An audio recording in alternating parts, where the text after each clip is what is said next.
नमस्कार दोस्तों, आपकी नज़र में एक मल्टीबैगर स्टॉक कैसा दिखता है? चलिए मैं आपको बताती हूँ। एक ऐसी कंपनी जो पिछले कुछ सालों से आपके पैसे को दोगुना चौगुना करता आ रहा हो, जिसमें डेट ना के बराबर हो और ईपीएस, बुक वैल्यू, रेवेन्यूज ये सब कुछ कंसिस्टेंटली बढ़ता आ रहा हो, प्रोमोटर्स की अच्छी शेयर होल्डिंग और कोई भी शेयर प्लेज ना हो, ऐसे ही किसी स्टॉक को हम एक परफेक्ट मल्टीबैगर कह सकते हैं। और ये सभी खूबियां हैं हमारे दीपक नाइट्राइट में।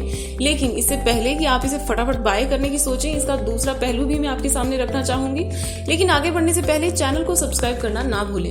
अब जैसा कि आप जानते हैं कि दीपक नाइट्राइट एक केमिकल कंपनी है और फंडामेंटली जैसे कि हमने बात की, ये काफी स्ट्रांग है। नेट प्रॉफिट साल दर साल बढ़ते आ रहे हैं, डेट इसमें ना के बराबर है और जो शेयर होल्डिंग स्ट्रक्चर है, जो शेयर होल्डिंग पैटर्न है, वो भी वेरी वेल स्ट्रक्चर्ड है। तो नेगेटिव चीज है क्या? तो नेगेटिव बात यह है कि 2 जून को वडोदरा के इसके एक प्लांट में आग लगने की खबरें सामने आई है। मैनेजमेंट ने खुद भी इसे अनाउंस किया है और उसके बाद से ही शेयर प्राइस में काफी गिरावट देखने को मिली है। 3 जून यानी फ्राइडे को भी ये लगभग 4.5% की गिरावट के साथ बंद हुआ।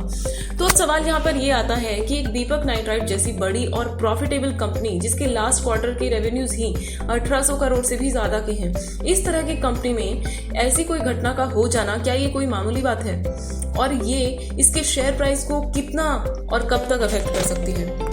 तो पहली बात तो ये कि मैनेजमेंट ने जो अपनी अनाउंसमेंट में स्पेसिफाई भी किया है कि कैजुअलिटीज कोई नहीं है, छोटी मोटी चोटें आई हैं जिन्हें फर्स्ट एड कर दी गई है और जो एसेट्स का डैमेज हुआ है वो इंश्योर्ड था, यानी इंश्योरेंस कंपनी उसकी भरपाई कर देगी। अब इंश्योरेंस कराना कोई बड़ी बात नहीं होती है, हर कंपनी इसे एक नॉर्म की तरह फॉलो करती है। इस तरह के डैमेजेस के अगेंस्ट हर कोई कंपनी इंश्योर्ड होती है। तो यहाँ पर कोई भी फाइनेंशियल लॉस देखने को नहीं मिलेगा। तो अगर कोई फाइनेंशियल लॉस नहीं है, कैजुअलिटीज नहीं है, तो नुकसान हुआ किस चीज का है और प्राइस क्यों गिर रहा है? तो नुकसान हुआ है रेपुटेशन का। अब इस कोई भी केमिकल कंपनी जो होती है उसे कुछ एक रूल्स और रेगुलेशंस फॉलो करने होते हैं। इंडिया में इसे रेगुलेट करता है इंडियन नेशनल केमिकल अथॉरिटी यानी INCA, जो कि इंश्योर करता है कि कंपनीज में सही ढंग से सभी रूल्स का पालन हो रहा है।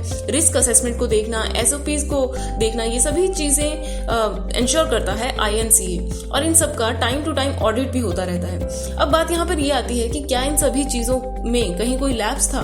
तो इन सब बातों के बारे में अभी जांच होगी कंपनी की तरफ से भी और लोकल अथॉरिटी भी इसे इन्वेस्टिगेट कर रही हैं। और स्टॉक प्राइस के गिरने की जहां तक बात आती है तो एक रीजन यहाँ पर यह भी हो सकता है कि इस तरह के जब भी कोई इंसिडेंट्स होते हैं तो शेयर होल्डर्स में एक पैनिक क्रिएट हो जाता है और इसी वजह से सेलिंग शुरू हो जाती है और प्राइस नीचे आ जाता है।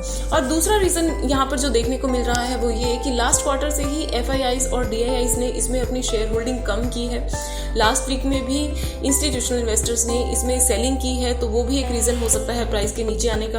अब बात आती है कि इसमें हमें क्या करना है। तो हम कंपनी के फंडामेंटल को तो डेफिनेटली इग्नोर नहीं कर सकते, जैसा कि पिछले कुछ क्वार्टर से, इनफैक्ट सालों से इसने परफॉर्मेंस दी है। उसको देखते हुए मुझे लगता है कि ये एक शॉर्ट टर्म गिरावट है। बहुत से लोग इसे एक बाइंग अपॉर्चुनिटी के तौर पर भी देखेंगे। तो अगर आप भी इसे इस तरह से देख रहे हैं, एक बाइंग अपॉर्चुनिटी के तौर पर देख रहे हैं, तो मेरा ये मानना है कि अभी कुछ समय तक इसमें काफी हाई वॉलेटिलिटी रह सकती है, ऊपर नीचे ये आता जाता रहेगा। और जैसा कि आपने सुना ही होगा कि don't catch the falling knife, तो मैं पर्सनली यहाँ पे फिलहाल इस पॉइंट पे इन्वेस्ट नहीं करना चाहूंगी। लेकिन जैसे ही एक बॉटम प्राइस इसमें सेटल होता है, मैं इसे डेफिनेटली इन्वेस्ट इसमें करना चाहूंगी।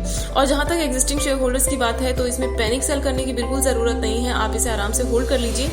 और लेकिन इसे ट्रैक आप करते रहिए, कंटिन्यूसली ट्रैक करते रहिए, क्योंकि इस तरह के केसेस में जिस तरह से डेवलपमेंट्स होती हैं तो उससे प्राइस पर बहुत इफेक्ट पड़ता है। तो इसे कंटिन्यूसली ट्रैक करना भी जरूरी है। बट ये मेरा ओपिनियन है, आप कोई भी इन्वेस्टमेंट डिसीजन लेने से पहले अपने एडवाइजर की राय जरूर ले लें। फिलहाल इस वीडियो में इतना ही। हैप्पी